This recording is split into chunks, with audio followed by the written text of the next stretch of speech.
మాట్లాడితే ఎక్కడ అప్పు ఉంది 10 కోట్లు, మేమేదో తప్పు చెప్పామని మాట్లాడుతున్నారు. మంత్రి గారు చాలా స్పష్టంగా చెప్పారు.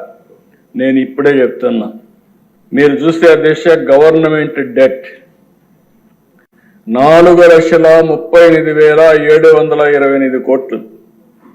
పబ్లిక్ అకౌంట్ లయబిలిటీస్ అంటే ఉద్యోగస్తుల డబ్బులు కూడా మొత్తం వీళ్ళు తీసుకొని వాడేసే పరిస్థితికి వచ్చారు. 80,914 కోట్లు.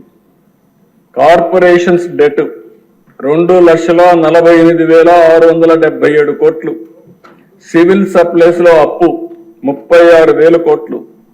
డ్యూ టు పవర్ సెక్టర్ లో వాళ్ళకి ఇవ్వాల్సింది 34,267 కోట్లు. Outstanding dues to vendor schemes కి ఇప్పుడు బకాయిల దిశ మొత్తం కాంట్రాక్టర్ అందరికీ 1,13,244 కోట్లు.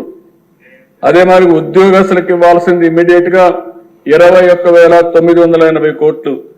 Non contribution of sinking fund కింద 1,191.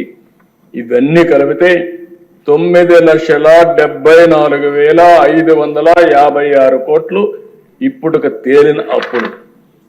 ఇంకా తొవ్వితే ఎంత వస్తుందో నాకు తెలియదు. నేను ముందే చెప్పా, ఓసారి దివాలా తీసామంటే అందరూ వస్తారు, మాది కూడా ఉందని. కానీ అది చెప్పడం లేదు కాబట్టి గుమ్మలంగా ఏం చేయాలో చేసే పరిస్థితికి వచ్చా. ఇది కాదని ఎవరన్నా అంటే రండి, లెక్కలు చూపిస్తా. ఆ లెక్కలు చూసిన తర్వాత గుంజీలు తీస్తా. ఆశ అనుకోవద్దండి, ప్రజా జీవితాన్ని దుర్వినియోగం చేయొద్దండి. పిల్ల చేస్తూ వద్దు. లెక్కలు లెక్కలే. ఈ లెక్కల్ని ఎవ్వరు ఏమీ చేయలేరు. గవర్నమెంట్ దగ్గర మీరు అకౌంట్ దాచిపెట్టారు. ఈరోజు మేము ఏది కూడా దాపరికం లేదు. అందుకే అన్ని జీవోల్ని ఆన్లైన్లో